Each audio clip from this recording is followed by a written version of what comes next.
Muy buenos días, hermanos en Cristo y María, una mañana más aquí para compartir la palabra dulce de Dios. Hoy es domingo 10 de enero de 2021. Estamos celebrando la gran fiesta, la solemnidad del bautismo del Señor. Estamos rezando para ser bautizados en el fuego de ese mismo Espíritu. Y le estamos pidiendo al Dios que es amor que nos dé la sabiduría que necesitamos para entender estas lecturas, aplicarlas bien a nuestra vida, cumpliendo así con la voluntad de Dios y a la vez poder operar en la vida de la gente que amamos con el fin de que esta palabra también toque sus existencias y los llame a la conversión. En esta fiesta del bautismo del Señor vivimos una segunda epifanía, podríamos decir. Y vamos a entrar de lleno en las lecturas que tenemos a nuestra consideración. La primera lectura está tomada del profeta Isaías en el capítulo 42, versos 1 al 4, al versos 6 y 7. Les habla el padre Tomás Galarza Figueroa. Le pido que me mantengan, por favor, en sus oraciones. Yo les prometo las mías. Esta lectura de Isaías es el primer cántico de los 4 que se suelen describir como los cánticos del siervo de Yahvé. Se trata de un personaje que asume en su persona la responsabilidad del pueblo y de la humanidad. Se trata de un profeta con rasgos regios que sintetiza todas las cualidades de los profetas, que es elegido por Dios con singular atención y cuidado, que su destino es restaurar la alianza de Dios con su pueblo y a través de él con toda la humanidad a través de la predicación y del sufrimiento vicario. Fue humillado hasta una muerte ignominiosa, pero Dios lo rehabilitó y lo resucitó y le dio honor singular entre los grandes. Sería como la introducción de este texto. Va a apuntar este texto al siervo elegido y preferido de Dios, equipado para una misión particular. ¿Cómo dice el texto? Así dice el Señor: miren a mi siervo, a quien sostengo, mi elegido, a quien prefiero. Sobre él he puesto mi espíritu, para que traiga el derecho a las naciones. No gritará, no clamará, no voceará por las calles. La caña cascada no la quebrará, el pábilo vacilante no lo apagará. Promoverá fielmente el derecho, no vacilará ni se quebrará, hasta implantar el derecho en la tierra y sus leyes que esperan las islas. Yo, el Señor, te he llamado con justicia, te he cogido de la mano, te he formado y te he hecho alianza de un pueblo, luz de las naciones, para que abras los ojos de los ciegos, saques a los cautivos de la prisión y de la mazmorra a los que habitan en las tinieblas. Qué linda lectura tenemos a consideración en el profeta Isaías. Hay que apuntar que esta es una lectura profética, lógicamente, que si bien puede hablar de otros profetas, específicamente resume la visión del Cristo de la gloria, lo personifica, lo exhibe en una forma de hablar, a la vez que no lo exime del dolor con el cual tendrá que pagar por los pecados de la humanidad.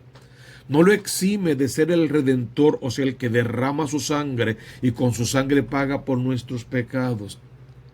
No le quita el derecho y el privilegio y el gusto de ser el Hijo único, el Hijo amado de Dios. Y con eso y por eso tal vez es que entonces puede cantar las maravillas de todo lo que es su vida, en lo extraordinario, en lo maravilloso, en lo espectacular, en lo divino, pero también en lo ordinario, en lo cotidiano, en lo humano. Y entonces podríamos decir pasión, muerte y resurrección. A este siervo, quien lo sostiene, Dios. Dios con su poder, Dios con su amor. Este siervo es el elegido, es el preferido, a quien Dios va a engendrar en el vientre de María Santísima. Decimos siempre engendrado, no creado. Y sobre el cual va a poner su espíritu, porque Él tiene una misión: traer el derecho a todas las naciones. Asumirá su misión, si quieres, su cruz. Asumirá su cruz con dignidad. Por ende, no gritará, no clamará, no voceará por las calles.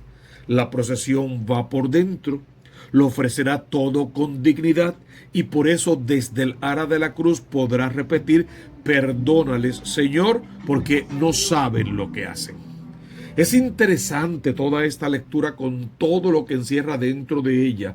Parecería simplemente un poema, pero es toda una revelación del Mesías prometido, del Cristo naciente, luego yaciente, muerto y resucitado. Es toda una exhibición de la misericordia infinita de Dios, que va a tener culmen en la persona del Cristo, el siervo doliente de Yahvé, y del cual nosotros vamos a recibir todos los bienes, gracia tras gracias, todos los buenos efectos y toda la misericordia infinita de un Dios que nos amó primero, que nos ama más y que nos amará para siempre. El siervo elegido y preferido de Dios está equipado para la misión que tiene, y su misión es ser el redentor de las almas, el salvador del género humano. Por lo tanto, la misión del siervo para su pueblo es la de restaurar, y llegarán los tiempos de la restauración. Por eso promoverá fielmente el derecho, por eso no vacilará ni se quebrará hasta implantar el derecho en la tierra.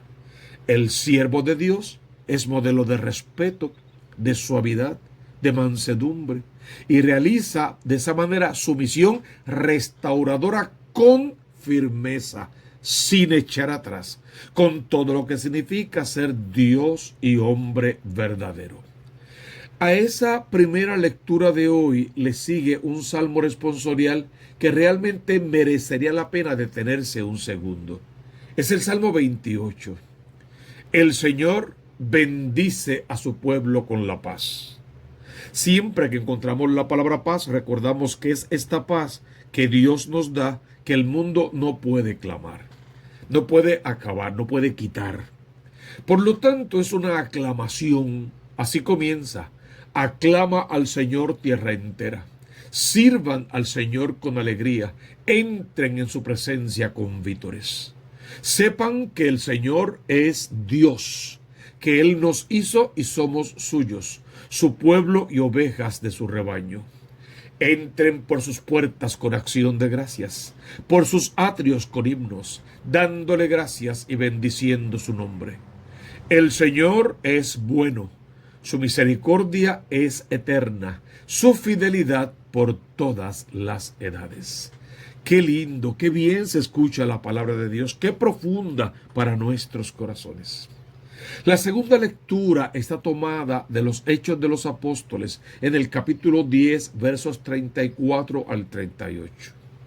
En aquellos días Pedro tomó la palabra y dijo: está claro que Dios no hace distinciones.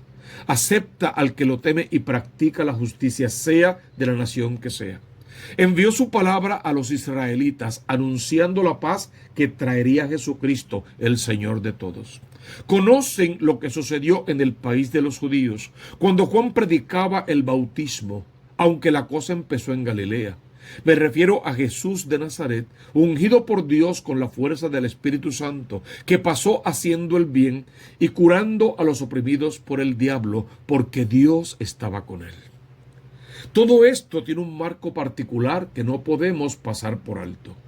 Estos versículos forman parte del discurso de San Pedro en casa de Cornelio, donde se produjo la primera conversión de gentiles al Evangelio, como fruto de la exposición del querigma, del primer anuncio que él les proclamó.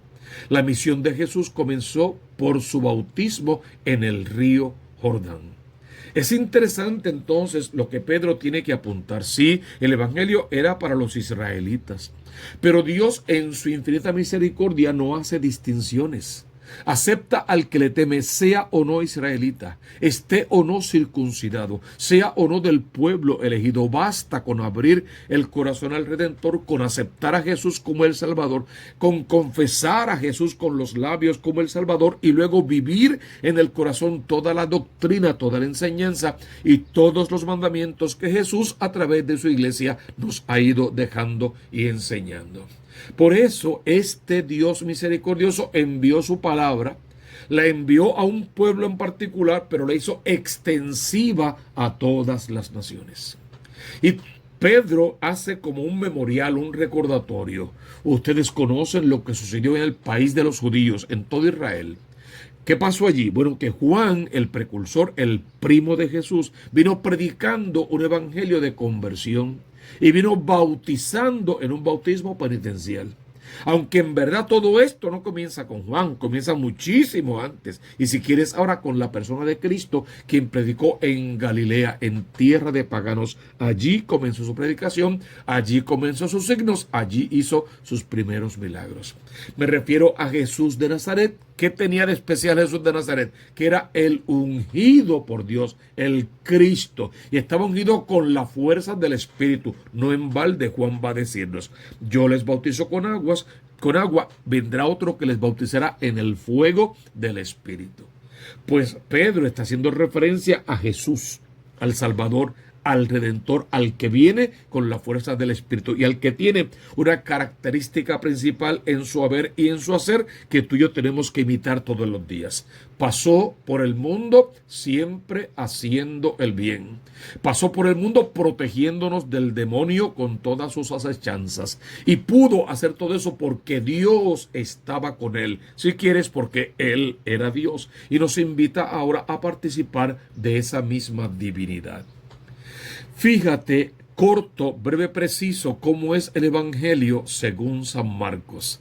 Está tomado de San Marcos capítulo 1, versos 7 al 11. En aquel tiempo proclamaba Juan: detrás de mí viene el que es más fuerte que yo, y no merezco agacharme para desatarle la correa de sus sandalias.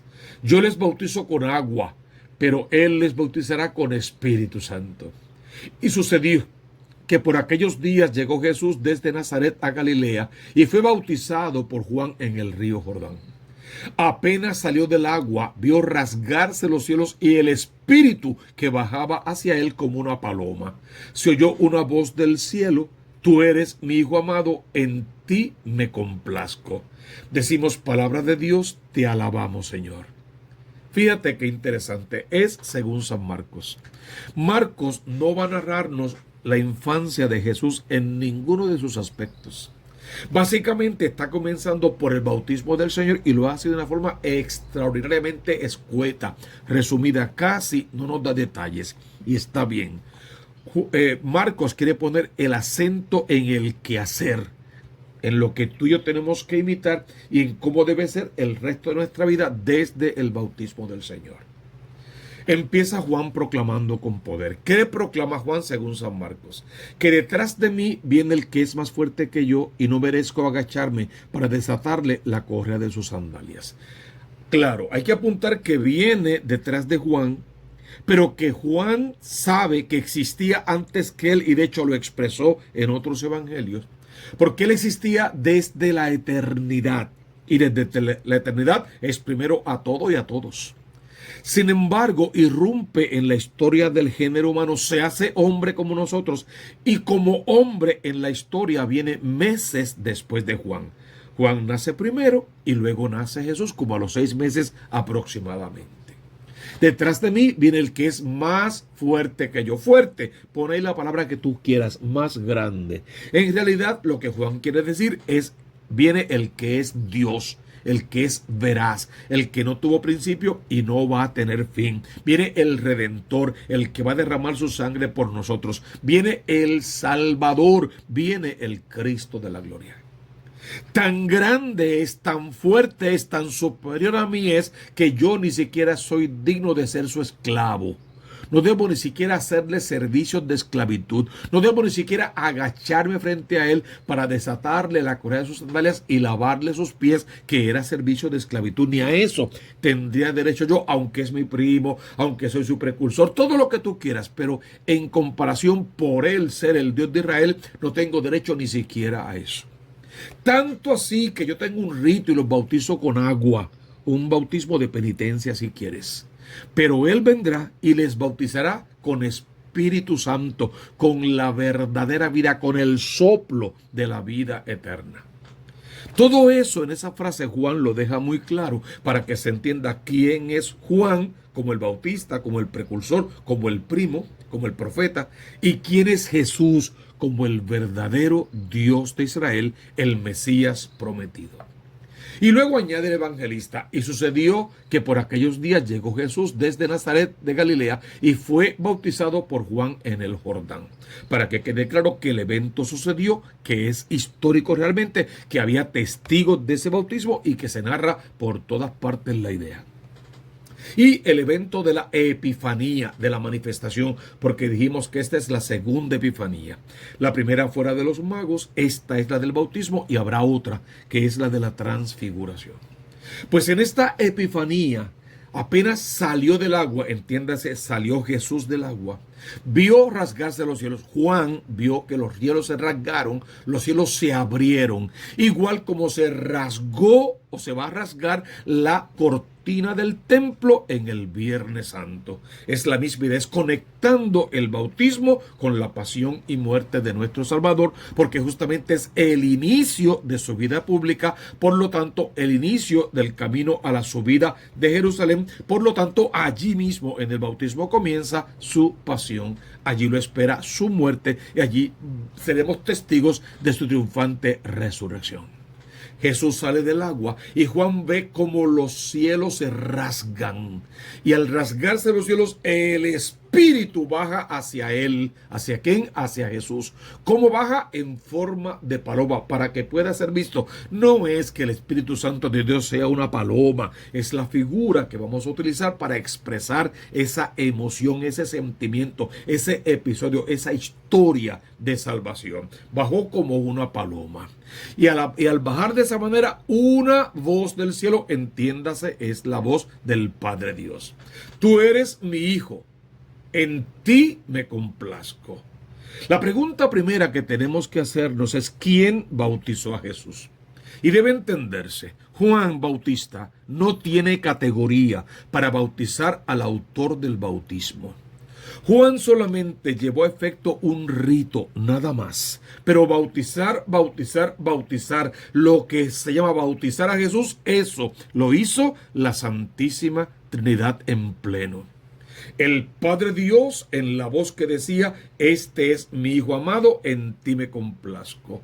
El Espíritu Santo de Dios en la paloma que descendía de los cielos y se posaba sobre el Cristo. Y el Cristo, el ungido, el Mesías, en medio de las aguas, Jesús de Nazaret, aceptando la voluntad de Dios y repitiendo seguramente en su corazón: aquí estoy, Padre, para hacer tu voluntad. Entonces, entendiendo que fue la Santísima Trinidad, se entiende que este bautismo, que es el que tú y yo también tenemos que recibir, es el bautismo del fuego del Espíritu Santo, que ojalá ya esté ardiendo en todas partes del mundo y de manera particular esté ardiendo en tu corazón.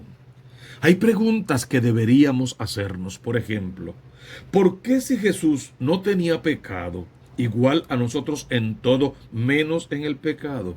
¿Por qué hizo una fila para bautizarse en un bautismo de penitencia y de conversión? Se paga penitencia por unos pecados, se convierte uno de unos pecados. Jesús no tenía que pagar ninguna de esas dos prendas.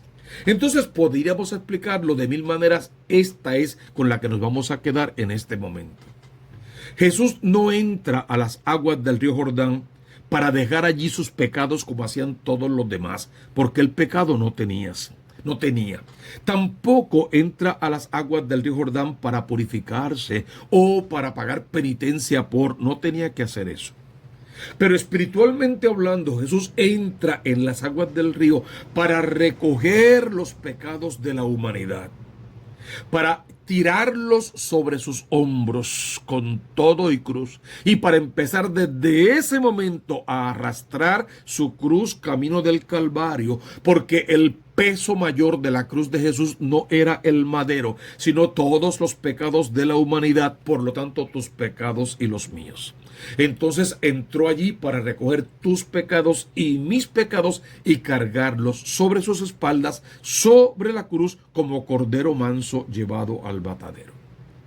¿Por qué Jesús se bautizó a los 30 años, 29, y no se bautizó cuando era un bebé, como dice la Iglesia Católica que tiene que ser? Y la respuesta ya cansa de ser dicha. Jesús no se bautizó de niño, porque cuando Jesús era niño, en la iglesia de la que él era parte, la iglesia judía, María, José, Jesús eran judíos de nacionalidad y de religión. En esa iglesia no existía tal cosa como un sacramento del bautismo. Es Juan quien después de mayor comienza a bautizar en el río Jordán. Pero sí existía en la iglesia de Jesús varios ritos para niños, como la circuncisión a los 8 días, donde le ponían el nombre, y la presentación a los 40 días, donde se hacía una ofrenda, y si quieres también la purificación de la Virgen Madre por haber dado a luz. Y todos esos ritos y otros tantos Jesús sí los cumplió. María y José fueron muy responsables con todo lo que pedía el civil y la religión. El civil les pidió que fueran a inscribirse en Belén y allá fueron, María a punto de parir. Y la religión le pedía circuncisión y presentación y lo hicieron sin pedirle permiso a Jesús, sin tomar cuenta de él, porque era un niño, un recién nacido. Solo bastaba para ellos que Dios lo mandara a través de su religión y ellos lo cumplieron, no cambiaron la voluntad de Dios. ¿Qué hace la iglesia hoy? Asume aquella responsabilidad de María Santísima. Y como Cristo dejó ahora el sacramento del bautismo y dijo, vayan por todo el mundo, proclamen el evangelio y los bautizan a todos. Y todos, somos todos grandes y pequeños. La iglesia asume el bautismo de los niños con testigos y padres presentes para que se hagan cargo de fomentar, educar, cultivar esa fe en el corazón del niño y hacerla crecer en armonía con el mundo que les toque vivir. Por eso bautizamos el niño en la fe de los adultos y le pedimos al Señor que lo sostenga en su amor. Y entonces bautizamos a los niños porque basta con que Dios lo diga y la iglesia lo va a hacer. Y la iglesia lo dijo. La Biblia lo dijo, vayan por todo el mundo, proclamen el evangelio y los bautizan a todos en el nombre del Padre, del Hijo y del Espíritu Santo. Amén. Entonces Jesús no se bautiza de niño porque el bautismo no existía. Y lo hace de grande, no para dar ejemplo ni cosa por el estilo. Jesús no hacía espectáculos en su vida, porque era un requisito básico de lo que su religión creía. Él viene no a abolir esa religión, no a abolir esos mandamientos, viene a darle cumplimiento en una forma correcta de hacer las cosas. Y hasta hoy todavía Jesús sigue corrigiendo a su iglesia en muchas cosas, porque todavía necesitamos ponernos al día con muchas ideas renovadas, muchos aspectos, inclusive renovar quizá algunos ritos y demás, pero esperando siempre la iluminación o el soplo del Espíritu Santo de Dios. El llamado es a bautizarnos en el fuego del Espíritu, a entender quién eres, el Hijo amado de Dios, a saber cuál es tu responsabilidad, pasar por todo el mundo haciendo siempre el bien, y entender que tienes la misión de salvarte y de salvar a otros contigo.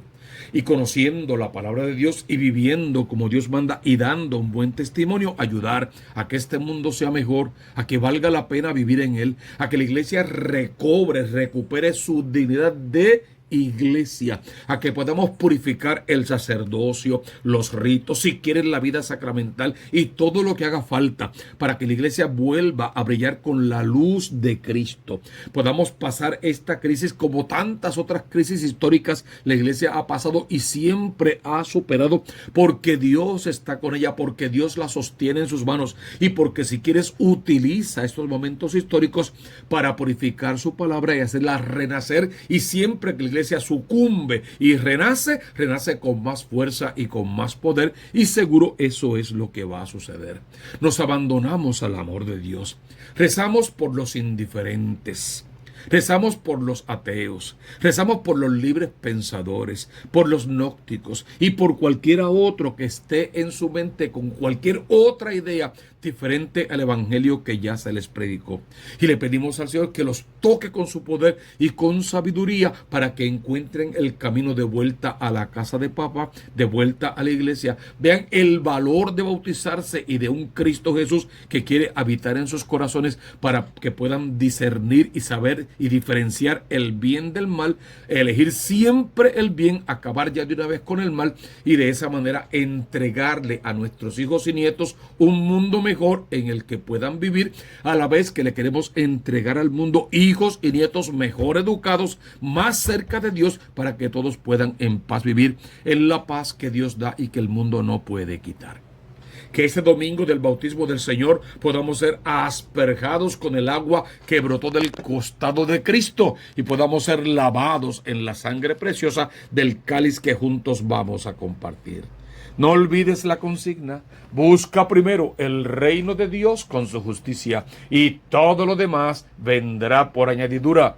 Suscríbete al canal de la Diócesis de Mayagüez y a este canal Tomás Galarza Figueroa. Allí encuentras la homilía diaria y encuentras la homilía dominical. Hazlo ahora mismo, vete, corre a YouTube, suscríbete, busca mi nombre, suscríbete y compártelo en todas tus redes sociales e invita a tus amigos para que se suscriban.